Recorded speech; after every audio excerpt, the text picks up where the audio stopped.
Good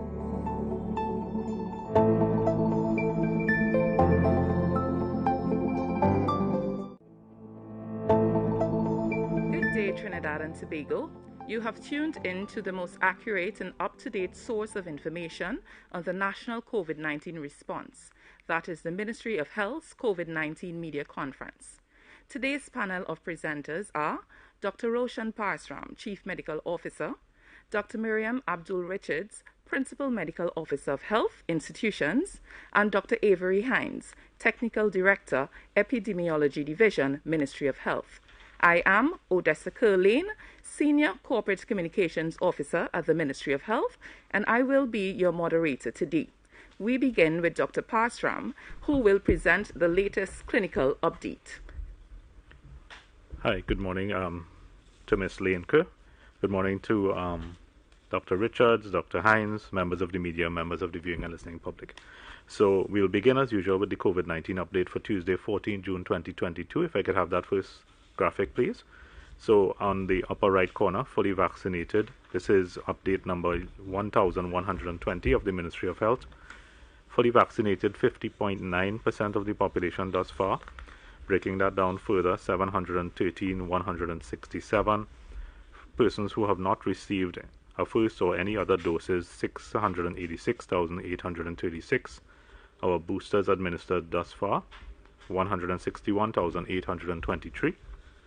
Those new positives over the last 24 hours, 121. Deaths reported during that period, 2. Condolences to the families of those individuals. Total active positive cases, 7,843. Those persons in hospital at this time, 141. Spread between a number of facilities, and I can give those figures as well. Couva Hospital and Multi-Training Facility, 34. 2 persons in the ICU, 3 in the high dependency unit. At the Cora Hospital, 15, Augustus Long, 35, St. Anne's Hospital, 3, Arima General Hospital, 11, Point Fortin Area Hospital, 10, St. James Medical Complex, 18, Scarborough Regional Hospital, Fort King George, 13, and Scarborough General Hospital, 2 persons at this time. If I could have my first slide of the second presentation as well, please. So just to give a brief update, last week I would have given a summary as to where we were in terms of the world as it relates to monkeypox. Cases now reported across 32 non-endemic countries, 39 countries if we include the endemic ones. Last week we had presented 29, so there has been some spread in terms of countries. WHO is seeking to verify new reports of monkeypox-related deaths in Brazil and is expected to change the name of monkeypox virus sometime in the future, its clades, and the diseases that causes it. Next slide.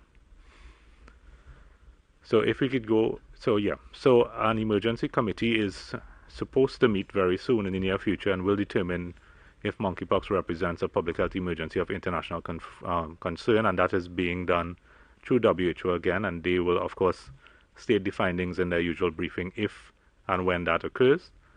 In terms of the number of cases, over 1,600 confirmed cases and almost 1,500 suspected cases reported since the beginning of the year across 39 countries. And as I said, the 39 countries include 7 of which occur in the endemic regions. 72 deaths reported from previously affected countries for the year thus far, and again that includes the endemic countries. There's only the 1 suspected so far in Brazil in the non-endemic countries. No deaths reported as far in terms of the newly affected countries. Last slide, please. So again, the last slide just takes the recommends the continuation of wearing your mask, watching your distance, and washing your hands to decrease the risk of COVID-19 and other viral illnesses. Thank you very much.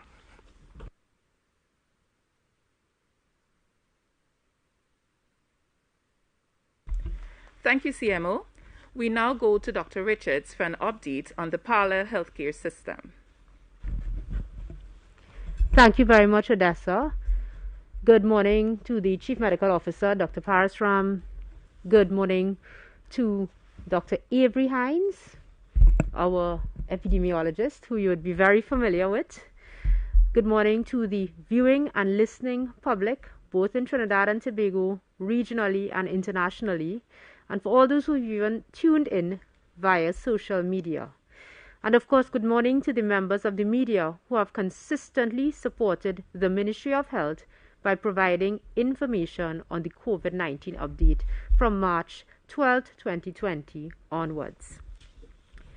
This morning, I will be presenting an update on the parallel healthcare system, and the information is as of the 15th of June 2022, 8 a.m.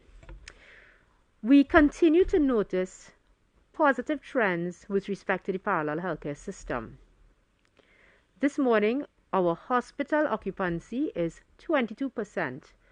That represents 140 patients in hospital across the parallel healthcare system in Trinidad and Tobago. We have noted a significant decline in the occupancy in the parallel healthcare system from February 18 onwards.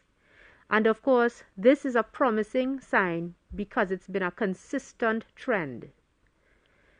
The ICU level care has always been one of concern because this represents the patients who are at highest risk of having an adverse event. We have a low ICU occupancy throughout.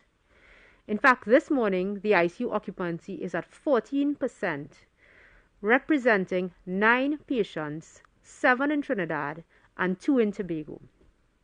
Our ward level occupancy, which represents the less critically ill patients, but those who still require medical care and have high risk factors, is at 23%.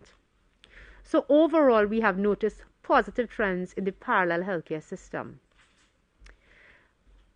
In terms of the accident and emergency departments, which are the first point of contact for persons in the parallel healthcare system, there are currently 10 accident and emergency patients who are awaiting transfer into the parallel healthcare system or being stabilized and managed. And these 10 patients are actually spread across 10 accident and emergency departments in Trinidad and Tobago. At the ERHA's Accident and Emergency Department in the Sandy Grande Hospital, there are 5 patients. At the NCRHA, which usually represents our highest catchment population and the largest number of COVID-19 patients, there are 2 patients. At the Mount Hope facility, the Eric Williams Medical Sciences Complex, 1 patient at San Fernando General Hospital awaiting transfer, and 1 at the Port of Spain General Hospital.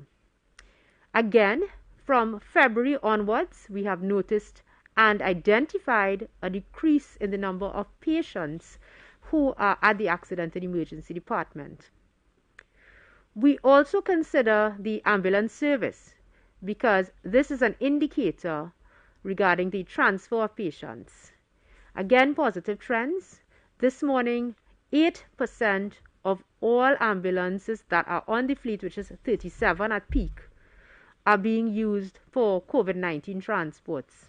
And it's in stark contrast to the situation that we would have noticed from April to June of last year, and then from October to January of this year, when we would have seen up to 80% of the ambulance service on certain days.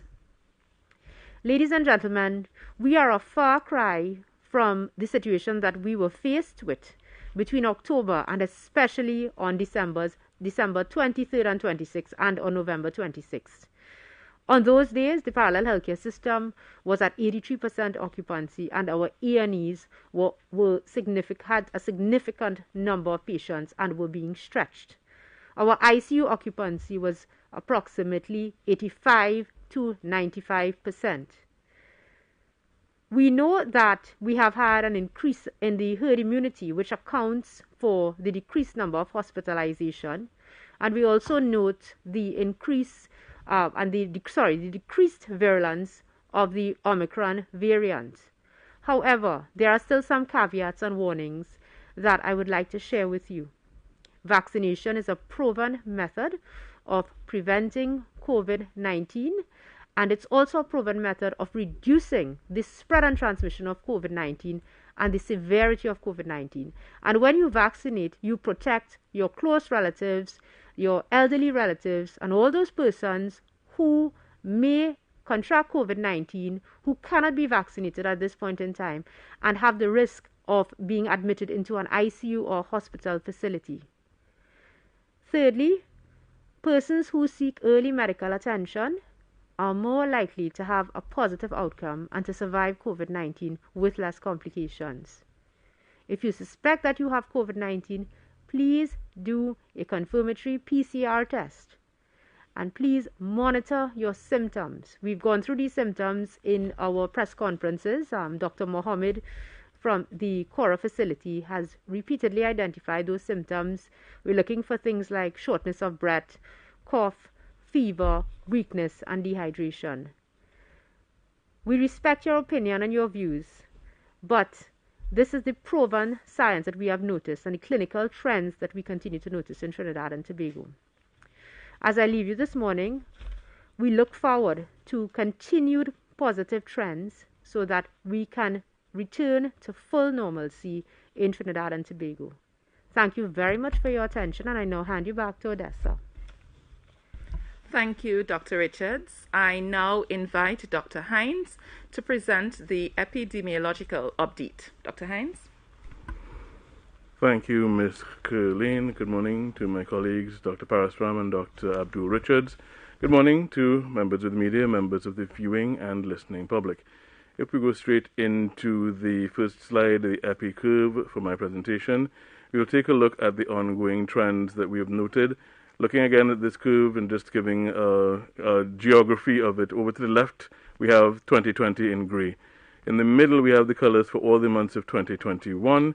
And over to the right, beginning with the dark green after the red is December, dark green is January. We have January, February, March, April, May, and so far what we have for June. And we do see that the heights of the bars in numbers of cases per day, and this is by day of actual diagnosis, those bars have now begun to come down. They peaked in May and have now started to decline and to some extent plateau with the beginning of June. And if we look at the dotted line running through that entire graph, that rolling average, we do see that decline also evident there, and then the flattening out representing something of the beginning of a plateau at this point in time. If we move to the next slide, which shows the same data aggregated at a weekly time scale, we see the same information, the bars for May being the highest since we came off the peak of December, January, February. So we had a little bit of a lull, and then we began to see an increase from April into May, which has now begun to decline once more. And if we look at the last couple of epidemiologic weeks, the completed ones that is, we see that at the end of May, that end of May being the Epi Week 21, we had a 7.1% decrease from the previous week. Epi Week 22, there was a bigger drop, and that is really start of June, so we had a 37% decrease at that point. And from Epi Week 22 to 23, a smaller decrease, 6.4%. But we have noted that there was a downward trend that manifested itself in those last 3 weeks. And it's accompanied, if you look at the background of that graph, you see the salmon-colored area, that's the positivity or the percentage of samples tested that come back as positive for COVID-19. And that has begun to decrease as well. We're seeing a decrease of that positivity from the 40s into the 30s and now into the 20s in terms of percentage positivity. So that also is an encouraging sign in terms of levels of circulating virus in the population. If we move to the next slide, it's the same information in a tabular format. So we will skip past that and go to the slide afterwards, which is the monthly tallies. And if we look at those on the next slide, we see that again, the height of that bar for May is the highest since we came off of the January-February peak and decline.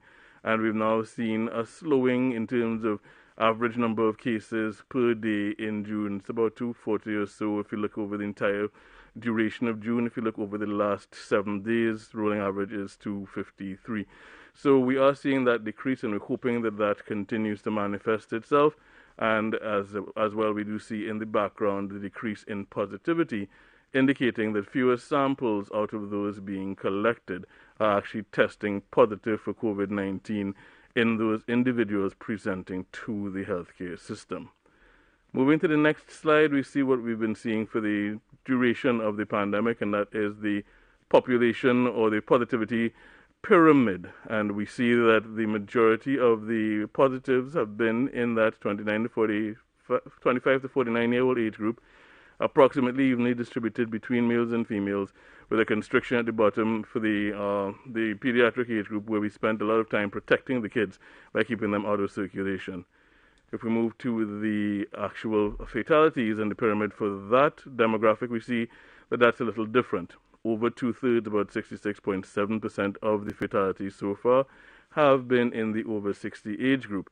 And there's a little bit of a preponderance among males, at least 57%.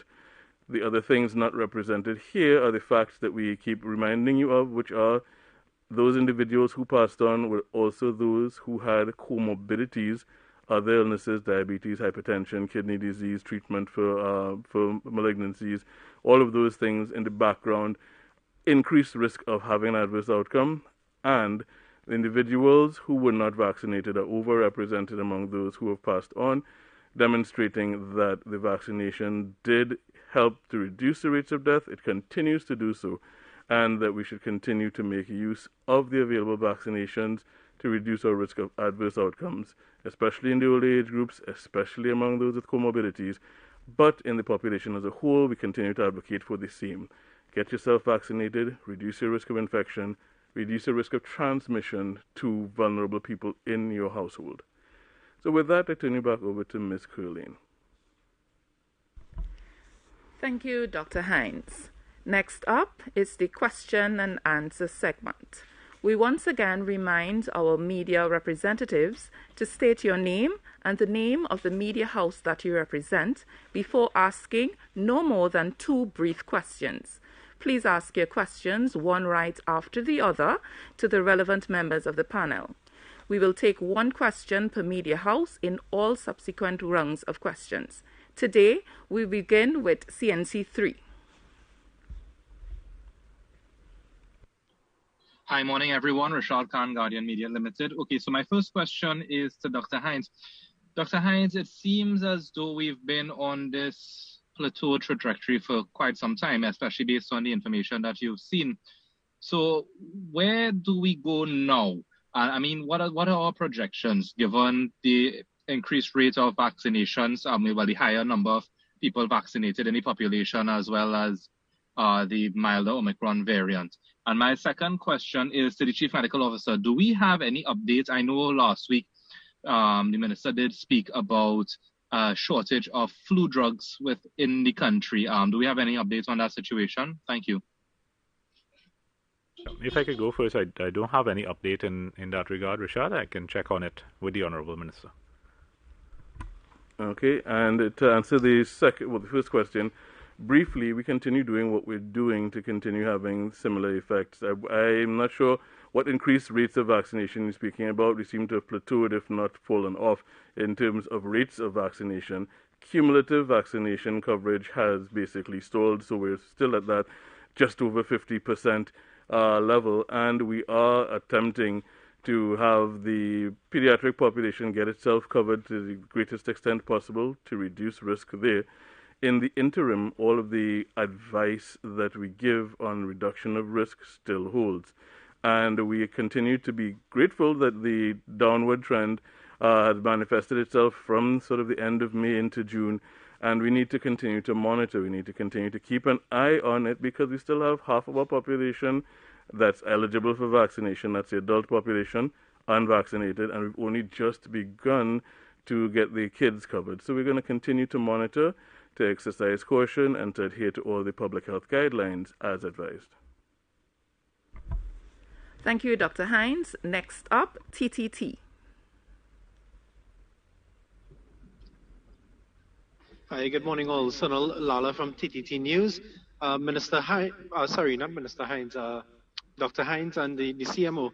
I know you mentioned monkeypox. What are the local talks here so far in terms of what is taking place? I know I read a report this morning that monkeypox has actually been discovered in Venezuela. What are the local talks in terms of what the country is doing in preparation for that? Just that question. Yeah, I think we would have gone into some detail last week as to what was happening. But generally speaking, at this point of the epidemic, we are primarily focused on a couple things. So we're looking at our Port Health response, so ensuring that our Port Health workers have the essential training that is required to detect any unusual diseases, and of course take the necessary steps by way of isolation and treatment thereafter, and to ensure that we have a very informed clinical cohort in the country, meaning that the physicians are well trained as to how to recognize the signs and symptoms, and of course the public can recognize the signs and symptoms of monkeypox. So we have taken those steps. We actually had a webinar with TTMA last week, Thursday, I think it was, where Dr. Hines and myself represented the Ministry of Health, and we had some other speakers from dermatology, as well as from the Trinidad and Tobago Dermatology Association and TTMA, to give the clinicians an idea of what to expect in terms of those cases. So basically, we're looking at preparing our clinicians to diagnose, to be able to detect it by way of testing. As we said before, we can send samples, and they can be sent via TPHL to CDC using the CARFA mechanism for now, and CARFA is in the process of building in-country testing capabilities. And when that happens, we will, of course, alert the public as well that that has occurred, and alert the clinicians of the new measures and the new mechanism to test. So for now, again, looking at the vaccination, the acquisition is via the PAHO route through the revolving fund, and PAHO is looking into the sources of that vaccine, and as soon as they get a source, they will let us know as well, and a cost, as well as the treatment for that particular disease is an antiviral, and we are working with the manufacturer to see how quickly we can source that as well. Thank you, CMO. We have questions from TV6. Good morning, Vanessa Cutting, TV6 News. Recently, the president of the Nurses Association, he announced that the public could expect some disruption in the public health sector owing to the fact that nurses and other medical personnel are still working on 2013 salaries, and they haven't had any indication as to when they could expect negotiations. Has any actual disruption, information of any disruption or plans of disruption reached the ministry? And also, I don't know if any of you could speak to it, of course, but if we could have any update as to how this is being treated with. Thank you. Sorry, in terms of disruptions, we normally have a group that is established that liaises with the CEOs, and I haven't been informed of any such disruptions occurring at any large scale throughout the system at this point in time. The negotiations are usually led by the CPO, so that is a matter outside of our purview to comment on. Thank you, CMO. Are there any other questions? Vanessa, you still have your hands up. Is it that you have some other questions to ask?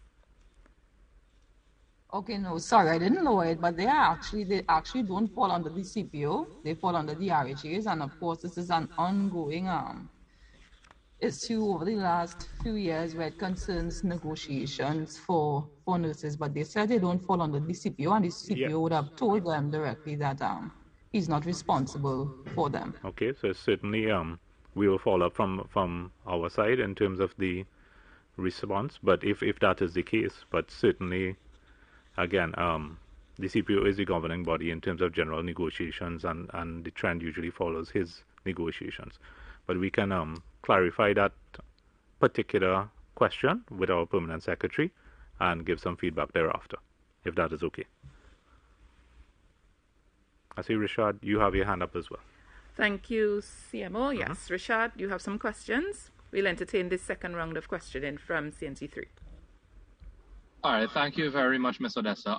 So CMO, this one is just a follow-up from the event yesterday with the blood donation campaign. I noticed a lot of people have been saying that that they don't want people with who are vaccinated, they don't want their blood. Is there any merit to that?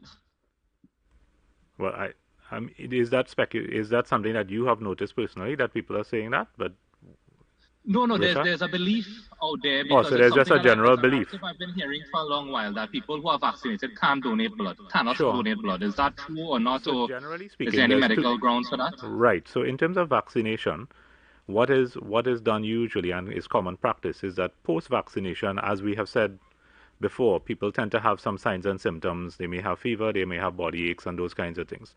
So there's we actually asking persons who would have had a vaccine, just so that you don't present with those kinds of symptoms before giving blood, that you wait at least 2 weeks before you give blood. So that is being asked of individuals. There are some types of vaccines which are live vaccines, for example, yellow fever and other types, that if you take that vaccine, you have to wait a little while before you give blood as well, because of course there's a potential for the live vaccine to be in the blood sample itself. So we are asking 2 to 4 weeks generally is the time frame to wait for that sort of live vaccine. And so it may be a myth that is born out of those kinds of discussions, but certainly it is. Once you have a vaccine, most people in the world will have a vaccine at some point in time for something.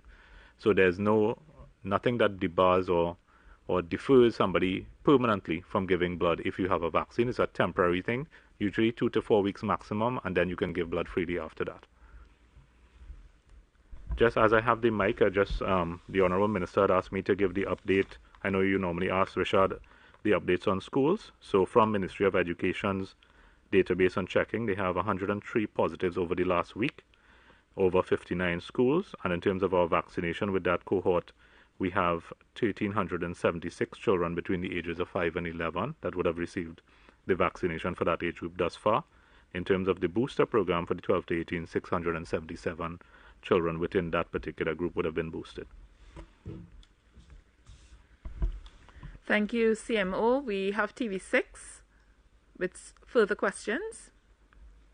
Yes, on the topic of the voluntary blood donation system, I wanted to find out on the opposite end, do we have a database of persons in need of blood?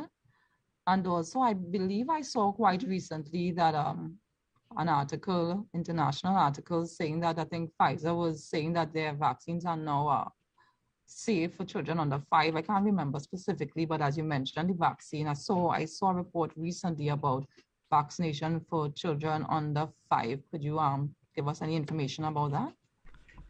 So yeah, let's start with the database for persons in need of blood. There are certain groups of people who require blood on a continuous basis. For example, people with thalassemia, people with other inherited blood diseases, for example, hemophilia, sickle cell disease. So there is a database, somewhat of a database that has been established for those particular individuals. Blood can also be needed a lot of times for emergency procedures, for example, surgical procedures, or even pregnancy. So there won't be a database for those individuals. They will be basically as needed. So those are the databases we have. In terms of the Pfizer less than 5, I know in the US they have begun, and Pfizer have begun testing in that age group, but it has not been endorsed as yet by the World Health Organization for use. But certainly the use has begun in the US a little while ago. So that's the update in terms of the less than 5. As you know, Trinidad's policy is guided by WHO in terms of the approval as the stringent regulatory authority for vaccines. So we await their decision before we continue our rollout to that particular age group. Thank you, CMO. Rashad Khan, CNC3. Rashad, you have your hand? I just want to, yeah, you hear me? Yes, go ahead, sir. All right. Okay, yeah. CMO, I just want to look back to the monkeypox issue. I know in your opening statements there you would have mentioned that there's possibly a meeting to determine if it's a public health emergency, I believe it was that you said. Yes, if that declaration is made, will that change anything with our approach to the virus in terms of preparation or anything like that? So yeah, so the declaration is simply that, a declaration by the World Health Organization stating that is a public health emergency of international concern. So it's a first step usually that WHO will take in terms of the declarations. So we have kind of preempted that decision, and we consider it a concern, especially now that you saw there's a case in Venezuela that has been confirmed as well, which is pretty close to us geographically.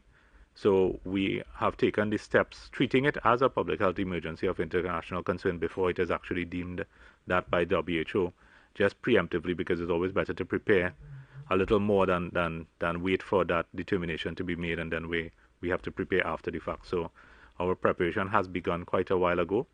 And you see that it's actually spread to a number of countries, 32 countries across the globe. And we have seen with COVID how quickly things can move from one jurisdiction to the next. So no country is in terms of risk, as at low risk.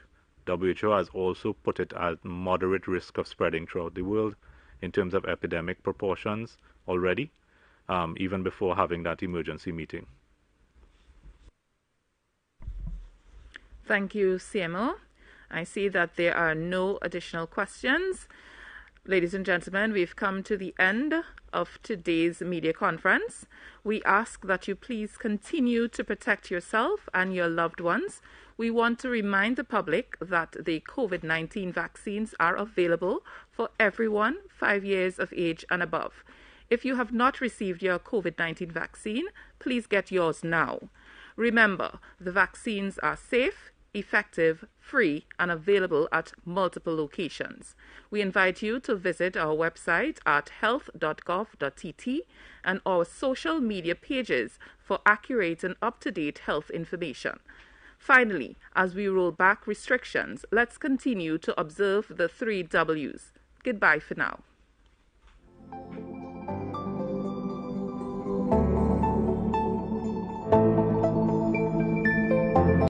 In the carry they had very magazine had in some hands.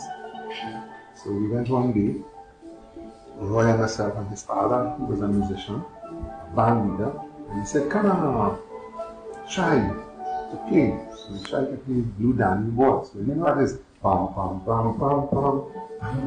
I got it, pam, pam. Whichever note you start on, I get right first. Pam, pam, pam. I got the second one. And not for hell I could get the third note. I went all around the pan.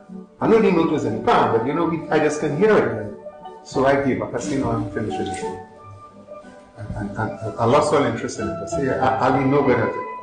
So that day, passing my leaders, we didn't intend to go in. So that happened just by accident.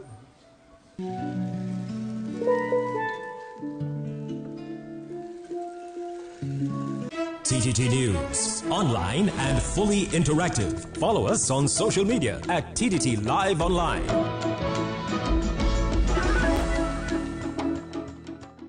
Oh, hi there. Welcome. Welcome to my shop. This is Jones Repair Shop, and I'm Mr. Jones. In my shop, there's nothing that cannot be fixed. The number one thing that I like to fix are hearts. Can you think about somebody who has heart in your life? Wow, your parents. They have heart, they have an inner strength, right? So, has heart, everyone, means to have an inner strength.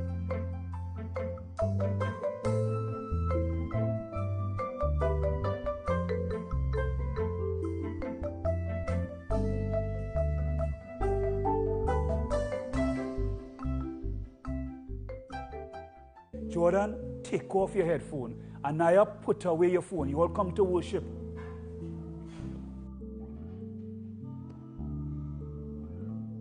Anaya, come off your phone.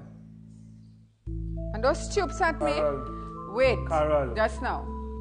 Your father and I decided last night, okay, it's a long time we didn't have worship. But seeing that all that is going on in the world today, it's a good thing to start back worship in the home, okay? We're trying to rebuild the family altar.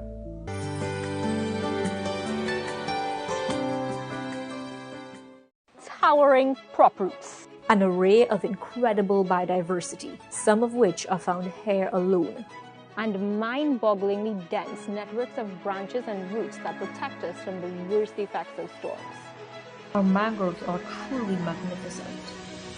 But while there's certainly a sight to behold, one of the most impressive things about our mangroves actually lies right beneath our feet.